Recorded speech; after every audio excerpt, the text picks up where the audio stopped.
Lagi-lagi penyanyi Pinkan Mambo membuat gebrakan baru dengan bisnis jualannya di akun TikTok pribadinya. Setelah sebelumnya, penyanyi yang mengawali karirnya sebagai personil 200 ini viral setelah menjual donat seharga Rp200.000 sekotak yang berisi 12 buah.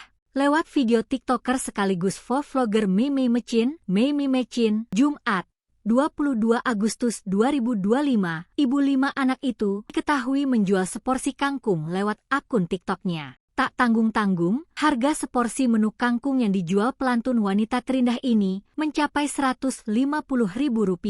Seorang TikTokers yang juga kerap membagikan konten review makanan ini sampai dibuat heran dengan sang penyanyi. Lalu, ia menerangkan isi seporsi menu yang diduga dimasak seperti kangkung belacan ini. Dalam video, kangkung tersebut dibungkus dengan wadah mika kotak dan plastik putih. Lalu, Pinkan nampak menuliskan catatan untuk pelanggannya. Diterangkan, sayur kangkung tersebut dimasak dengan terasi dan bawang putih. Terus terang ini begini aja, wangi banget, ucapnya. Selain tumis kangkung, Pinkan Mambo juga menjual lauk lain seperti ayam rica, ayam woku, capcay, ikan teri kemangi dabu-dabu hingga cumi-cumi rica.